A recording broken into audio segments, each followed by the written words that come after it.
తీన్మార్ మల్లన్న ఒక మందకృష్ణ మాదిగనో లేకపోతే ఒక మందకృష్ణ మాదిగనో లేకపోతే గద్దరో అట్లాంటి పోరాట యోధుడేం కాదు. అతను ఒక క్యూ న్యూస్ ఛానల్ నుంచి ఎదిగి వాళ్ళని వీళ్ళని బ్లాక్మెయిల్ చేసుకుంటూ వచ్చి కాంగ్రెస్ పార్టీ కండువా చేసుకొని ఒక గెలిచిన ఒక మామూలు జర్నలిస్ట్. అతను రావడం వల్ల బీసీలు మాకు దూరం పోతారని అనేది అవాస్తవం. బీసీలకు 42% రిజర్వేషన్ అని చెప్పేసి కాంగ్రెస్ పార్టీ మేనిఫెస్టోలోనే ఉంది. రాహుల్ గాంధీ ప్రకటించారు. ఈరోజు మల్లన్న వచ్చి కొత్తగా ఏదో షో చేస్తే కాంగ్రెస్ పార్టీకి నష్టం జరుగుతుందన్న మాట అవాస్తవం. బీసీల తీన్మార్ మల్లన్న లాంటి నాయకులను కాంగ్రెస్ పార్టీ తన రాజకీయ జీవితంలో ఎన్నో ఎన్నో ఎన్నో ఒడిదుడుకులను చూసింది.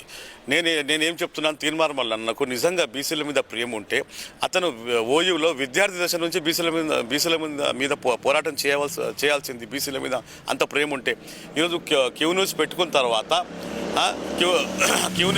తర్వాత ఒళ్ళు బలిసి నీకు ఎమ్మెల్సీ పదవి ఇస్తే నువ్వు వాళ్ళని వీళ్ళ తోటి రాజకీయం చేసి బీసీలను పావుగా వాడుకొని ఒక సీఎం అవుదామని కళ్ళగంటున్నాడు.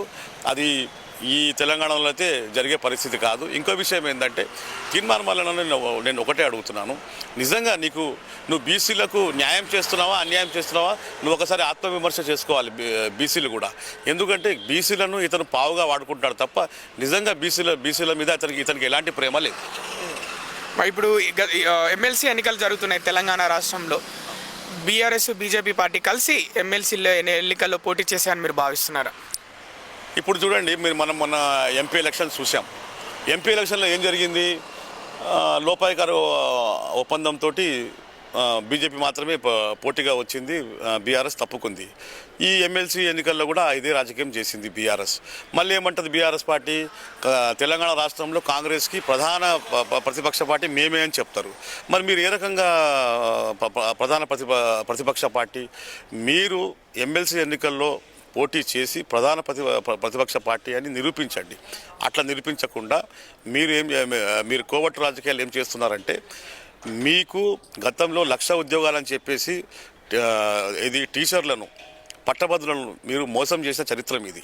మేము అధికారంలో రాగానే మా నాయకుడు ముఖ్యమంత్రి రేవంత్ రెడ్డి గారు 55,000 ఉద్యోగాలు వెంబడే ఇచ్చారు. కాబట్టి 3 స్థానాలు తెలంగాణలో కాంగ్రెస్ పార్టీ గెలుస్తుందని ఘంటాపథంగా నేను చెప్పగలుగుతాను.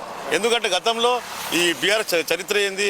పట్టభద్రులను మోసం చేసింది. 1,00,000 ఉద్యోగాలని చెప్పేసి ఎవరికి ఉద్యోగం చేయలేదు. భార్యాభర్తలకు విడగొట్టింది. భార్య